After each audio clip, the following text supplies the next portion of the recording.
Olá, meus queridos e amados irmãos, graça e paz a todos. Bom, se você não me conhece, sou o missionário Felipe, seu missionário na Amazônia.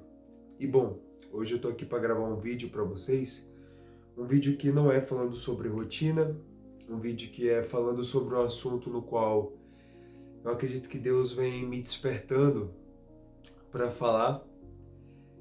Eu sei que é um assunto que talvez vocês nem devem estar acompanhando, porque não tem nada a ver com o que eu faço no canal. Dos dois vídeos que gravei no canal, esse vídeo não tem nada a ver. É um assunto até que já passou, que é a morte, o falecimento do fisiculturista, influenciador Gunley.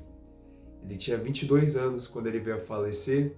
Ele que era alguém que começou a usar hormônios um pouco menos de um ano atrás, e em menos de um ano ele veio a falecer o uso de hormônios dentro do que ele pretendia ser, que era um Open, que é a categoria mais pesada e mais difícil do fisiculturismo. Não vou dizer mais difícil, mas com certeza é que traz muitos desafios também. Eu não sou um profundo conhecedor do fisiculturismo, eu sou alguém que acompanha de maneira rasa, mas o Gunley era um fisiculturista que eu acompanhava. Tanto que quando ele veio a falecer, eu descobri porque a minha antiga dupla, o missionário Davi, ele mandou para mim no WhatsApp falando, olha, aquele fisiculturista que você acompanhava morreu sem Cristo. E isso foi algo que realmente na hora que ele falou o fisiculturista que eu acompanhava, na hora eu já pensei no Gunley. Porque ele me via lavando louça ou fazendo qualquer coisa dentro de casa, ele me via assistindo o canal do Gunley. E para mim trouxe um impacto muito grande mesmo o falecimento dele, mas me despertou para algo que eu gostaria de conversar com vocês. O que tem a ver a morte do Gunley com a missão, com o que nós fazemos aqui no canal, com o que eu quero propagar? O que tem a ver? Bom, primeiro, eu acredito que a maioria de vocês não sabem, mas eu já passei por um quadro de obesidade. Eu já cheguei a pesar 116 quilos. Hoje eu estou na faixa dos 91, 90 quilos, 89, depende muito. E luto contra a obesidade. Hoje eu faço musculação, eu treino regularmente, tenho uma boa alimentação. É claro, às vezes a gente falha, acaba tendo alguns quadros pequenos de uma pequena compulsão alimentar, mas eu sempre luto bastante contra isso e hoje eu consigo dizer que eu venci a obesidade, porque hoje em dia eu já consigo lidar com o alimento não como uma forma de escape, de fuga, mas como alguém que realmente consegue lidar com o alimento para, sim, para o prazer. O alimento traz prazer, mas também de uma maneira mais saudável, de uma maneira no qual eu sei que aquilo é para me sustentar, para me nutrir, para eu poder desempenhar melhor no ministério, para eu poder desempenhar melhor no cuidado comigo, com a minha família, com as pessoas que eu amo, com a minha noiva, você entende? Então hoje eu tenho alimentação dessa maneira. O Gunley, ele foi um canal que me ajudou muito para eu poder pegar um pouco mais dessa essência de ser um garoto novo, mas que é muito dedicado nos treinos, e eu levo bastante disso para mim. Claro, não na intensidade, de nenhuma maneira no nível do qual esses fisiculturistas, esses atletas fazem, mas como uma lição de vida. É isso que eu quero que você entenda. Eu tirei como uma lição de vida para mim. De que, poxa, se ele é um garoto novo que estava se dedicando nos treinos, eu também posso. Claro, a minha profissão, o meu ministério é completamente diferente, tem nada a ver. Mas eu levei isso para mim como uma lição. Então eu via ele se dedicando nos treinos, fazendo aquelas caretas, até que virou meme, né? Alguma das caretas que ele fazia. E eu quis absorver para mim também aquilo, sabe? De realmente cada treino me dedicar, dar o meu máximo, dar o meu melhor, entende? É claro que no contexto de ministério é difícil fazer isso, porque no contexto de ministério a gente tem que lidar com almas, com vidas, com pessoas. E às vezes você lidar com pessoas não é tão fácil. O que me deixa mais intrigado com essa situação é porque o Gunley morreu sem Cristo.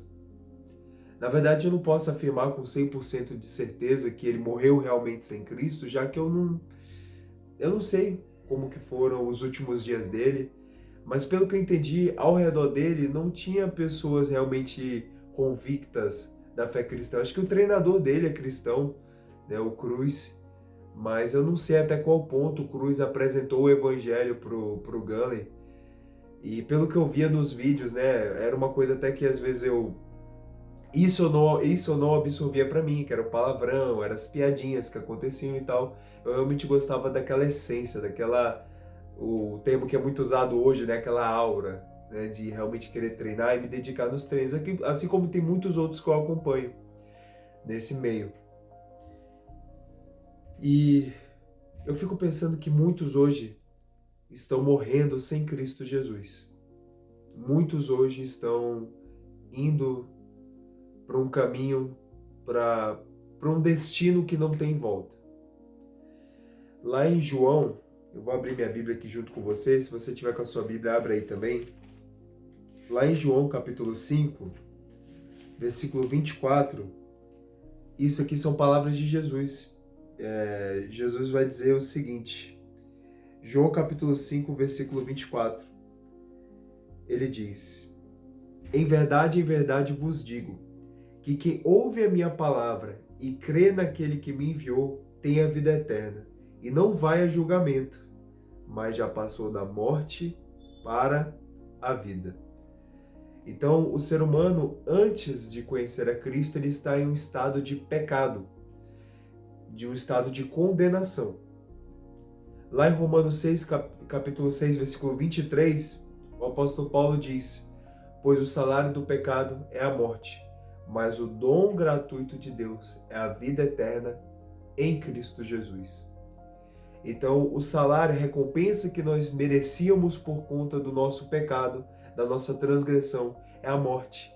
E aqui morte, ele não está falando de morte de ir para o caixão, ele está falando da morte eterna. É claro, a morte, no caso física, essa morte material que nós somos enterrados, ela também é consequência do pecado. Mas ele também está falando da morte eterna, a condenação, o juízo, o fogo, o inferno. E João Batista vai dizer em Mateus capítulo 3, olha, produzi frutos de arrependimento. E nós devemos produzir esses frutos também. Nós estávamos em um estado de condenação. Nós estávamos caídos no pecado. Mas Deus, Ele nos ama tanto que Ele entregou o seu único filho para morrer em nosso lugar. É um sacrifício que substituiu a pena que era nossa, que nos era devida, e foi derramada, despejada no Senhor Jesus Cristo. É uma pena que muitos não têm o privilégio de ouvir essa mensagem. Muitos não têm o privilégio de ouvir o que Jesus Cristo fez pela sua vida. A paixão de Cristo está naquele momento da cruz, no qual ele olha e com um olhar, o ladrão que estava do lado dele foi salvo. Porque ele diz, olha, esse homem não fez nada de errado. Nós aqui que estamos aqui nessa cruz, nós merecíamos estar aqui. Mas este que está aqui ao meu lado, esse não merecia. É o ladrão falando para Jesus. E o ladrão faz um pedido. O ladrão não tinha boas obras, o ladrão era um pecador. Porque para estar na cruz tinha que ter cometido ofensas graves ao Império Romano. Eram só os piores que eram colocados. Lá em Gálatas, Paulo vai dizer que o madeiro simbolizava a maldição.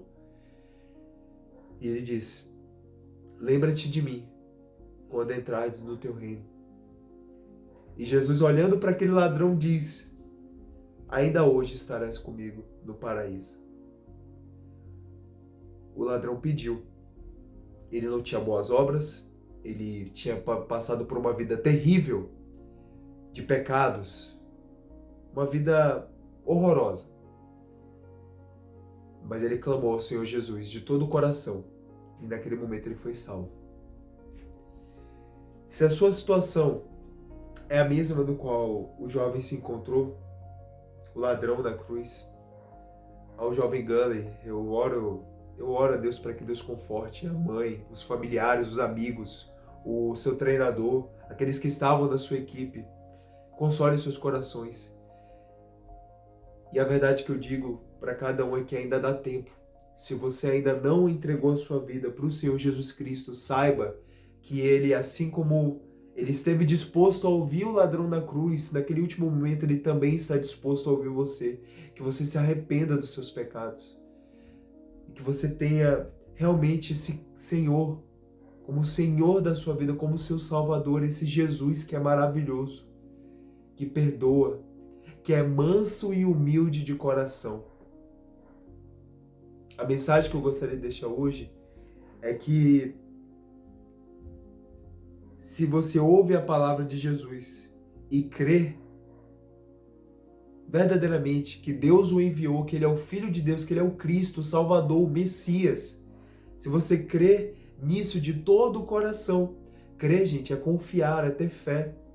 É ter fé naquilo que não se vê e naquilo que se espera, como diz em Hebreus, capítulo 11, versículo 1.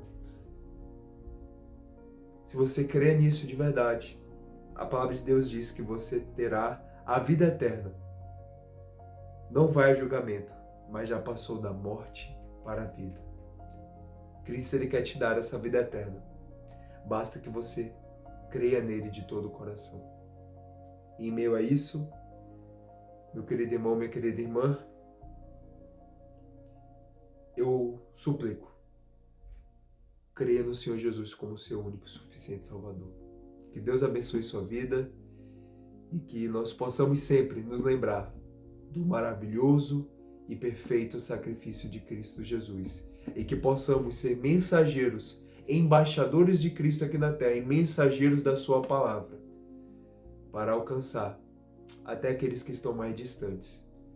Não pense que os mais distantes são somente esses fisiculturistas, que é realmente um ambiente de bastante ego, muita vaidade. Não pense que os mais distantes são os ribeirinhos ou os indígenas somente, mas esses aí também são distantes, os fisiculturistas. Os ricos, os poderosos, eles também são distantes. Os ricos são os milionários, os ricos são dos menos alcançados também. Vamos fazer de tudo para servir ao nosso Senhor Jesus Cristo e pregar o Evangelho para todos aqueles que ainda não escutaram, que não tiveram uma oportunidade válida de ouvir a mensagem de Cristo. Que Deus abençoe sua vida. Creia no Senhor Jesus de todo o seu coração. Você será salvo. Já passou da morte para a vida. Em nome de Jesus, meu irmão. Amém. Fica com Deus.